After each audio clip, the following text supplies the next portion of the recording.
He took two brides for a cash payout, a ledger's promise of rescue, then Dawn rearranged every number he believed in. Dust lifted off the road in soft sheets and drifted through the open door of the county chapel. Empty pews held the heat like old arguments. Rowan Ames stood at the rail in his only coat, cuffs gone shiny where work had polished them. The judge read from a page that smelled of ink and dry glue. Two women stood to Rowan's right, shoulder to shoulder, dresses the color of milk cooled in a tin cup. They were not alike beyond their size. June Abbott wore her hair plaited low, hands folded, mouth steady in a line that suggested she had already decided the shape of life and meant to hold it. Temperance Tem Abbott kept her hair loose, curls slipping the pin, eyes roaming the windows as if measuring how light chose its angles. Freight Town rumor called them widows without graves. The banks man, Elias Pelter, owner of the driest smile and dry mercy, had arranged the match and named the price. One payout to clear Rowan's notes, on condition he join land, and named to both women by law. Rowan signed where Pelter tapped. June signed with even strokes, Tem with a little flourish halfway through her family name, as though reminding ink it was not the only thing that flowed. The judge's gavel sounded like a shot muffled by church wood. Pelter shook Rowan's hand and left a scent of ledger dust behind. On the wagon home, no one spoke much. Heat shimmered off the prairie. A black column of ants crossed the ruts. Rowan reigned to spare them by habit, and Tem lifted a brow, as if filing away that small decision. June sat with a square wooden trunk between her boots, iron-banded, straps new. It looked heavy in a way that carried purpose rather than coin. The ranch waited under a sky scraped thin. One windmill stood frozen, tail vain as a dead fish. Three red cows nuzzled an empty trough and pretended patience. The porch leaned. The roof remembered better years. Rowan helped June and Tem down first, then went for the trunk. It sank his boot heels into soil and made the muscles along his ribs burn in a clean way. June set her palm on the doorframe and looked, though she did not turn her head. Tem slipped past, found the stove by instinct, and set a match to kindling without asking where the wood was kept. When the flame took, she opened the stove, let it draw, and closed it with the soft pressure of someone who understood hinges. Rowan pointed toward the bed. He said he would sleep in the bunkhouse. June nodded once. Tem glanced toward the field and the trough. She asked only where the well rope hung and where the grease was for the windmill gear. Rowan showed her both and watched the smallest part of his fear lay down and rest. Supper came from almost nothing. Biscuits June cut with a jar mouth. Beans Tem coaxed soft with a pinch of something that smelled of sage and patience. They ate at the pine table with the sound of spoons and breathing as talk. When the plates were clean, June wiped the table with a damp cloth and placed the iron-banded trunk upon it. She did not open it. She rotated the hasp and set the key in the center of the lid like a promise shaped in metal. "In the morning," she said. Not a rule, a timing. Night laid itself over the prairie. Rowan carried his blanket to the bunkhouse and lay listening. Wind spoke through the porch boards and the dead windmill ticked once as heat left it. Somewhere after midnight he heard steps he did not try to count. A bucket lowered, rope strained, water met wood. Another sound, soft and long, oil soaking old metal. The windmill groaned and then, as if embarrassed at being stubborn, began to turn. He slept after that without knowing the hour. Gray light pushed through the bunkhouse slats. Rowan washed with cold from a basin, shaved the parts a razor could still reach, and walked to the house. June had the trunk key in hand. Tem had the stove steady and coffee breathing low. They stood close. The room felt ready. June opened the trunk. Inside lay no banknotes, no clatter of coin. Folders, thick and wrapped in oiled cloth. A tin embossing press with a county seal face, old but true. 2 stamp pads, a stack of envelopes with Pelter's printed letterhead, and beneath them a hand-drawn survey of Dry Mercy's waterlines, old ink showing a spring that no current map admitted. On top, a ledger with a cracked spine and a ribbon pinned at a place where numbers had begun to refuse the math Pelter liked. June put one finger on the survey. Tem set a palm on the ledger ribbon. Neither looked at Rowan until both were sure the table would hold what they were about to lift into day. "This is the payout," June said. Her voice was neither apologizing nor proud. Not for us. For the valley, if a man will stand still and let it happen. Tem slid the embossing press toward Rowan, as if offering a tool he had always owned and simply forgot. Your name is clean when the truth is written clean, she said. We can write clean. Rowan's hands were not slow, but they did not rush. He reached, set the press square on the table, and felt weight become useful. The sun edged up and threw a line across the floorboards that cut straight to the trunk. Outside, the new wet windmill rattled, then settled into an even turn, lifting water from a place it had always been, but had not reached for years. Breakfast waited, work waited, county men who liked quiet lies waited. Rowan drew a breath that did not scrape. He moved the survey to the light and saw his own field crossed by a thread of blue that the bank had kept invisible. He looked at June's steady hands and Tem's quick eyes, and understood that what had been arranged as bargain could be the thing that undid the arranging. He went to the yard and filled the trough first, because animals ask without shame. He patched the fence corner that had learned to lean, because corners hold more than boards. He greased the windmill until the pitch of its turning pleased him. He did not talk about plans. He worked until the heat climbed to where it does not forgive laziness. And then he came back to the table where the trunk sat open, and the morning had grown the kind of spine only truth gives. June had already sorted the folders by name.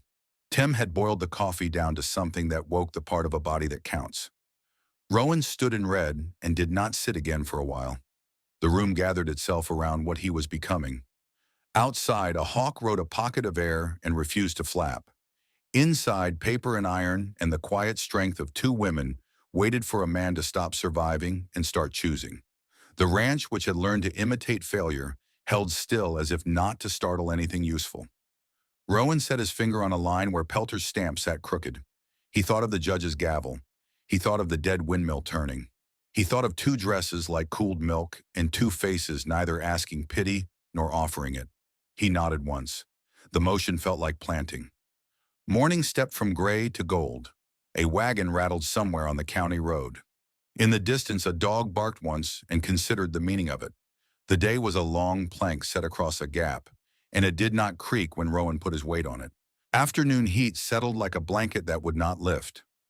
Rowan cleared the table, pushed the food aside, and unrolled the county survey to full length. The paper smelled of sunburned canvas and secrets. June tipped the window shutter to let in a slant of light. Tim stacked the folders in a spine-straight column, twine at the ready. They read one parcel after another. Pelter's handwriting marched across margins. Extra digits, altered acre lines. Wells he'd reassigned to himself with nothing more than a borrowed seal. Rowan dragged a fingertip along the penciled blue vein that marked his own lost spring. June turned a page and found the brothers Carson. Land foreclosed last winter after a mysterious drought. Tem traced a dot in the creek bed, whispering, "Water still runs here." Her tone held no wonder, only fact. A hammer of hoofbeats cracked the yard. Deputy Matt Crane dismounted, hat brim wobbly from speed. Dust pasted his boots, his face. "Judge sent me," he called through the doorway. "Pelter filed to seize your stock while you're insolvent. Court in 2 days." His gaze slid to the trunk, then to June's calm stare. "There's rumor you signed vows for fraud," he added softer. Rowan did not step back. He placed the embossing press on the table with a deliberate scrape. Crane's eyes flicked to its county seal. A slow breath left him. "I saw nothing," he muttered, turning, but June caught his sleeve. "Bring us the abandoned deeds," she said. Every file the clerk left to dust. Crane hesitated, reading certainty in the set of her shoulders. He nodded once, quick like a man swatting a hornet, and wrote out. Paper becomes a knife night fell heavy, crackling with heat lightning. In the lamplight, Tem sharpened a stub of pencil, copying Pelter's signature until graphite obeyed her wrist as if she'd grown up inside his coat. June practiced the seal press. Hot wax, hard clamp, perfect imprint.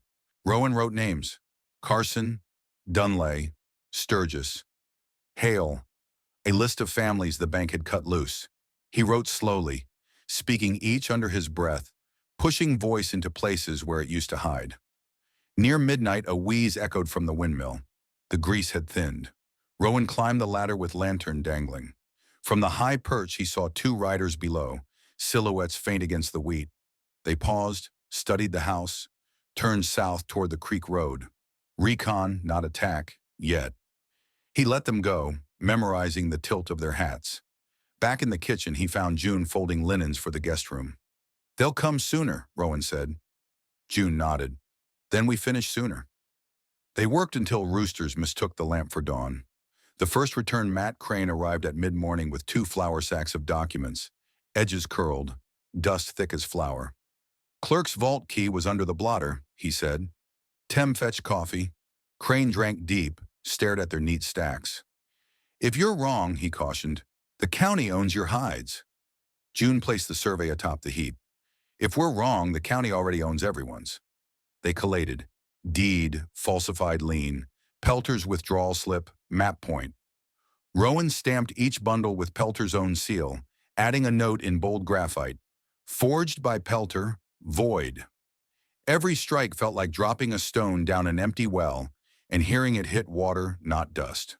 By dusk, they had 30 packets, tied in red twine, each bearing a name and a meeting hour. Tem loaded them into the trunk. Rowan hitched the wagon. June locked the trunk, slipped the key into her bodice, same place the brass key once rested. A storm beetled on the horizon, bruised purple. Night ride.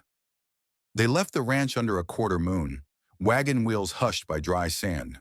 One by one, they stopped at gateposts. Carson Place, 2 brothers, eyes sunken.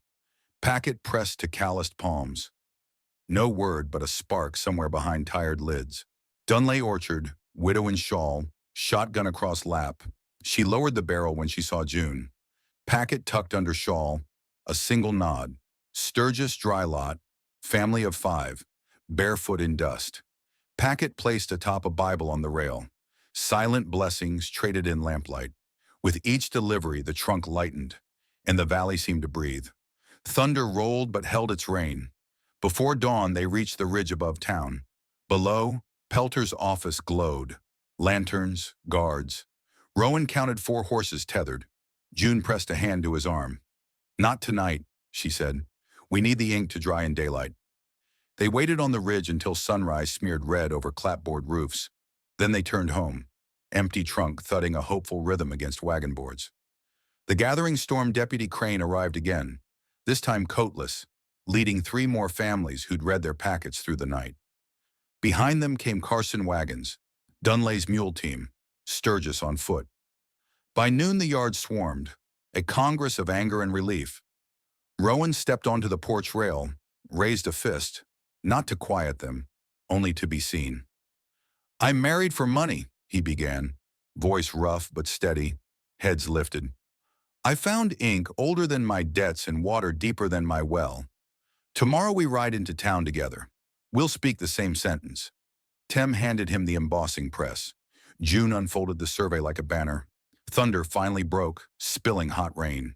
It hammered tin roofs, spattered log rails, soaked shoulders and hats. No one moved. Red twine bled dye into dress skirts, into wheat-stiff trousers, into raw planks of the porch. Thin crimson rivers that carried night ink into day.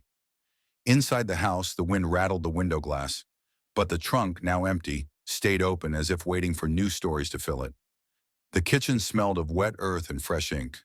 A page lay drying on the table. Pelter's neat hand copied line for line. Tem's perfect forgery, confessing each false lien. Rowan read it once, folded it, slid it into his coat. Rain cooled his neck. Dawn might be loud, but truth was wide enough to carry the noise. Outside, 2 heavy women, one with braid tight, one with hair loose, stood among soaked neighbors, their dresses clinging, not hiding their shape. They looked like immovable stones placed mid-river, forcing the water to change course around them.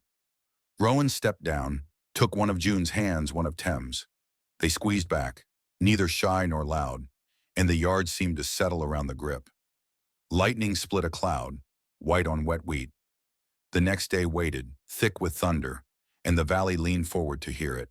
Thunder kept its slow drum through the night. By dawn, mud clung to boots like bad memory, yet 30 wagons nudged onto the county road, Carson's up front, Dunlay's mules straining, Sturgis children clutching rust-spotted saucepans as shields. Rowan rode the lead bench with June and Tem bracketing him, their dresses still damp, hair slicked to temples but eyes dry, steady. At town limits, Deputy Crane blocked the ruts, rifle slung loose. Behind him, two constables shifted weight, uncertain which side to brace. Crane raised an open palm. "Peaceable march," he said for anyone listening. The constables stepped aside. The caravan rolled on, hooves squelching. Pelter's office stood bright against slate sky. Fresh whitewash, shingle roof spared the fire. But its porch sagged with new weight, trunks of musty ledgers salvaged from ash and rain. Pelter himself waited under the eave, waistcoat immaculate, paper stack bound with blue ribbon in his arms. His clerk, eyes ringed by sleepless ink, watched from the doorframe. June climbed down first. She carried the sealed confession Tem had forged, wrapped in oiled cloth. Tem followed with the county seal press, handle gleaming despite weather. Rowan stepped last, holding the survey like a flag drained of color. Crowd parted, drawing semicircle mud-streaked and tight.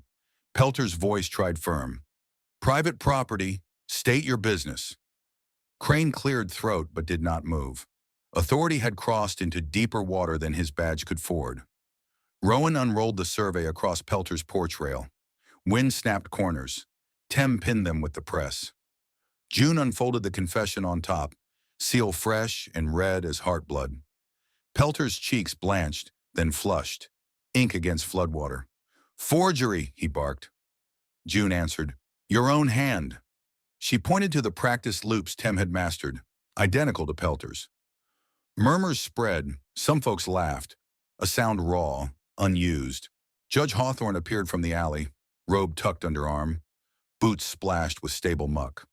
Summoned by Crane at daybreak, he scanned the rail display, noted ribbon, wax, surveyed faces. He asked Pelter one question. "Did you stamp these liens after transferring wells to your name?" Silence fell hard. Pelter opened his mouth, found air thin. He tried denial, but Dunlay produced a water report. Carson a deed with overwritten dates. Sturgis children held out rusted valve plates stamped Pelter Co. Hawthorne turned to constables. "Seize the ledgers," he said. "We convene court now." Inside the half-charred chapel, only building wide enough, benches filled within minutes, steam rising from wet clothes. Rowan laid out each packet. June read names, Tem read figures. Families stepped forward, told how springs were fenced overnight, how interest doubled without rainfall. Words stacked like split rails. Pelter's clerk, sweating ink, admitted forging dates under order. Pelter found no breath. The judge declared restitution, land to be returned, liens void, Pelter's own parcels auctioned to pay damages. One gavel strike echoed through rafters still scented with smoke. Outside, rain eased to mist. Pelter, wrists now banded by constable's rope, looked smaller than his waistcoat allowed. June watched without triumph. Tem touched Rowan's elbow, signal that nothing remained here. Water runs where it wants. The caravan turned home before noon, but not to silence. Laughter rose when wheels splashed puddles. Children sang off-key verses of hymns they'd half forgotten. Halfway to Fork Root, Carson boys veered toward the creek bed, shovels in hand, ready to break Pelter's dams. Dunlay's wagon peeled east to reclaim orchard fencing. Each family branched off like tributaries, carrying sealed deeds gleaming wet but sure. Rowan, June, and Tem reached the ranch at sunset. The windmill spun free, clanking a jubilant note. In the yard, Crane waited, hat in hand, rifle gone, just to say the judge had filed paperwork that could not be burned. They thanked him with fresh coffee and a slab of warm rye. When he rode off, dark settled gentle. June fetched blank parchment, spread it on the table where the trunk had stood. Tem dipped pen, but looked to Rowan. He wrote the first line, Fork Root Cooperative Charter. Beneath, 3 names flowed, not husband and wives, but partners under one roof. They drafted clauses, water shared, seed pooled, debts forbidden to outgrow harvest. June pressed the county seal onto each margin. Tem signed bold. Rowan last, the curve of his R less shaky than weeks before. They pinned the charter beside the door, over the nail where Pelter once hung foreclosure notices. Night cooled. Rowan banked the fire, listened. Frogs keened at the pond. Wheat, asleep in a cradle not yet built, might one day hear how two fat brides, one silent farmer, and a valley of tired folk bent the straight line of greed until it broke like dry twig. But for now only wind told the tale, carrying it across fields that would green again. Because water, once freed, never bargains about where to go. Spring thaw unstitched the valley's frost seams. Forkroot's pond, free of ice, mirrored a sky so blue it looked tender. Rowan set new fence posts along the north line. Each hammer strike felt like punctuation in a longer sentence he finally understood. June carried buckets of whitewash, brushing the rails with steady strokes that left her cuffs speckled. Tem paced between seedlings, tamping soil with the side of her boot, her method for greeting every seed once. The cooperative charter spread faster than alfalfa. Families returned, deeds clean, pockets empty, but spirits restless. Dunlay donated cuttings. Carson brothers arrived with a wagon of pullets. Mrs. Sturgis brought hammered spoons and a ledger from the burned bank. Blank pages waiting for honest numbers. They stacked lumber beside Rowan's barn and laid a new roof across hunger's memory. Pelter's auction drew buyers from 2 counties. Judge Hawthorne oversaw the bids while Pelter watched, shackled, eyes dulled like tarnished brass. Forkroot purchased nothing, best to let fresh hands break that ground. But Rowan's offer of seed wheat to the highest bidders earned nods and handshakes. A current of repaired trust flowed down Main Street, washing soot from doorways. A thirst no coop could quench June's well, once source of endless bargain, dropped a full foot by late May. Rowan measured the shaft at dawn and felt a stone slip in his chest. Too many herds, too little snowpack. He gathered neighbors under the half-finished granary. Voices rose, dam bigger, channel longer, prayer louder. Tem cut through the swell. "Water's deeper west," she said, unrolling the old survey. Her finger tapped a faint blue line threading through Pelter's forfeited north field. Unused because the banker never risked drilling hard rock. They hitched 4 teams, 20 men, 2 augers salvaged from an abandoned mining claim. June brewed barrels of coffee and honey water. Tem tied cloth around her knuckles, ready to wrench a stone bits. Rowan drove the first shaft steel into basalt. Sparks flew like startled fireflies. For 2 days, metal shrieked against rock. Blistered palms, cracked lips, shoulders raw. On the 3rd dawn, the bit shuddered, sank, and a hiss echoed upward. Cool breath from Earth's lung. Water rose, swirling iron filings, clear by midday. They hauled buckets, tasting iron and grass, proof of promise. The channel extended by dusk, meeting Forkroot's pond in a hush. New water greeting old. Cattle drank until tongues lolled. Wheat rose, straightened like men freed from debt. A voice tested Rowan's throat, roughened after days of barking orders. June pressed honey tea to his lips. He brushed her knuckles with a thumb that lingered 1 heartbeat longer than habit. Tem watched, smiled the small smile that blooms when puzzles fit. That night, thunderheads bruised the ridge. Rain fell hard, drumming tin and cedar. Inside, wheat stirred in her cradle. June lifted the child, humming a lullaby of 7 notes, soft and round. Rowan picked up the tune on low hum until the storm's percussion joined in. After lightning waned, Rowan found Tem by the window. She traced droplets on glass. "Storm ends," she whispered. He answered, voice husky but sure. "Roots remember." She nodded. No other vows were needed. Trouble in Tradition's closed news traveled. A circuit preacher named Silas Bragg denounced the cooperative from his prairie tent, called it shameful confusion, 1 man, 2 wives, no scripture. He gathered 30 followers, promising heavenly rain for any who abandoned Forkroot's heathen water. On the solstice they marched, hymn books raised to the ridge above the pond. Rowan met them at the gate, June and Tem flanking him. Wheat sat on June's hip, curious. Bragg shouted verses, demanded the women leave sinful arrangement. June stepped forward, voice even. "Scripture says a tree is known by its fruit.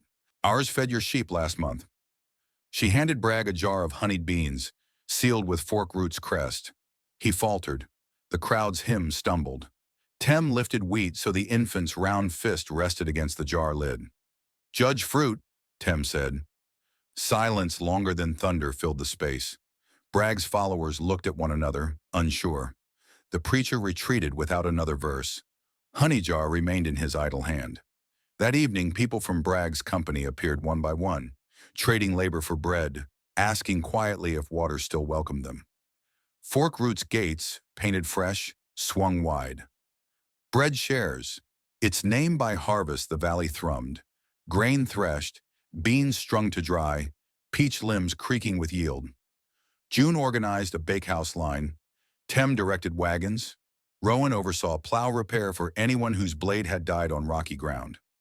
Wheat crawled between barrels, sticky with jam fingers, laughing like wind chimes.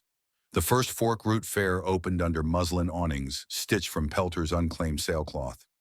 A pie auction paid for a school roof. Music from a borrowed fiddle turned into dance. Judge Hawthorne toasted not the law, but the circle. Straight lines break, curves feed. Near midnight, Rowan found June and Tem beneath the windmill, lamp glow touching their hair. He set his palms on theirs, callus to callus, softness to strength. Water lifted inside the tower, ticking steady. The pond reflected three faces leaning close, one child steady on June's shoulder. In the mirror of that dark water, the shapes formed a ring no bank could quantify. Roots had drunk open light, ink had shed its dust, and a man whose voice once hid in drought now spoke in rivers. Forkroot slept under stars sure of morning. Winter crept down the grasslands softly, stacking rime on every nailhead. Forkroot's channels curved like gentle arms, slowed but never froze. Water in motion refused glass. Wheat, now toddling, cheeks apple round, stumbled along the pond path in thick felt boots Tem had stitched from a cast-off saddle blanket. Rowan followed at reach, one hand always ready, the other balancing a feed bucket. He was learning that protection and freedom could share the same breath. Letters on new paper. A crisp January dawn carried post from the state capitol. Judge Hawthorne unfolded it at the kitchen table. The legislature had approved a rural mutual charter modeled on Forkroot's cooperative lines. June read the article headings aloud while Tem poured chicory. Words like equitable water shares and collective lien shield felt stranger than poetry to Rowan's ear. Yet he knew their weight, the sort that moves if people lean together. Hawthorne tapped the embossed seal. They want a delegation at the spring session, he said. June's brow furrowed. Tem's fingers drummed the mug rim. Rowan spoke first. We'll go, if the valley can spare us. A fire that offered warmth. February's black moon ushered an Arctic snap, older than memory. On the second night, the schoolhouse stove cracked and threw sparks. Flames licked cedar walls. Pupils and teacher fled barefoot over crusted snow. Forkroot's bell rang in the stillness, and neighbors poured from dark houses, buckets, wet blankets, snow shovels. Tem directed, voice-cutting wind. Line from pond! Pass fast! Rowan shoved through smoke to rescue desks. June found the record ledger, pages brittle but safe. By dawn, only charred posts remained, yet no child lost a finger to frost. The pond again had paid its debt. 3 days later, on the same ash-cleared ground, volunteers raised new walls from Pelter's former barn lumber. Straight boards bent now into Hope's curve. Wheat toddled among shavings, dropping fistfuls of bean seed into post holes. The teacher laughed through cracked lips. That's our next arithmetic. The road that brought old echoes, March thaw, softened ruts. One wet afternoon, a sorrel mare limped up Forkroot Lane, bearing a gaunt rider, Mason Hale, distant cousin to June and Tem. He carried a coal-smudged satchel and eyes bruised by sleepless miles. Pelter's investors, though bested in dry mercy, had funneled deeds to a land syndicate east of the ridge. They meant to dam the creek feeding Forkroot's curve, sell the water by pipe north. Papers already filed in a county where no one knew the cooperative's story. Rowan's jaw tightened, but June laid a steady hand on his wrist. Straight lines break, she reminded. They formed a plan that bent better than any iron. Send a delegation, Hawthorne, Crane, Mason, and Tem, to the Capitol a month early, armed with the legislature's own charter and 50 affidavits signed by every family Pelter wronged. June would keep Forkroot's wheel turning. Rowan would ride flank to guard the ditchhead knights. A voice pitched for stone. The spring session hall smelled of must and polished boots.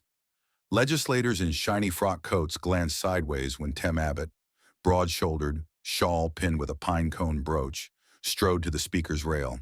She spoke first in Lakota, then in English. Water remembers, papers forget, Forkroot chose the memory. Her voice filled rafters without raising an octave. Mason spread the burned loan ledgers on polished desks. Crane passed photographs of the child named Wheat sipping pond water. Hawthorne quoted sections of the very mutual charter the body had adopted. The vote to block the dam passed by acclamation. One legislator whispered, "Banks can build walls, we'll build channels." Homecoming Tem returned in the first lilac dusk of May, dust a quarter-inch thick on her boots but eyes bright. She carried a single document, the governor's signed injunction. June met her at the gate, tears neither of them bothered to wipe. Rowan appeared from the orchard, Wheat astride his shoulders. The child reached downward. Tem lifted her high and whispered something that sounded like water over gravel. That night the windmill spun lazy, satisfied. Neighbors gathered under lanterns to hear the tale. Rowan spoke last, not loud, yet everyone hushed. We bent what tried to be straight. Keep bending it. Simple, but each word sat like planted seed. Bread for tomorrow harvest doubled twice after that year. Some seasons brought dry winds, others hail, but the curve held. The schoolhouse chalkboard filled with names of rivers rather than kings. Wheat learned her letters tracing the loop of the pond on scrap slate. When she asked why the water never stopped moving, June answered, "Because stories too heavy for the land float better in a circle." On a warm September evening, long after the last threat had folded into rumor, Rowan sanded a fresh cedar plank and carved the cooperative emblem, a shallow curve meeting itself, a river that never ends. He set it on the windmill door. Tem brought bread baked with rice bean flour. June poured coffee. Wheat, now long-legged, braid swinging, hammered the last nail, small hands guided by Rowan's large. Stars rose, mirrored in water the color of hammered pewter. In that reflection, 6 shapes overlapped. 3 adults, 1 growing child, 2 memories of vows struck for money but redeemed by something older. The pond held them all, then let the image ripple, circle, and settle again. And farther downstream, new roots sipped from the bend, carrying the taste of that water to fields still waiting for their first green push.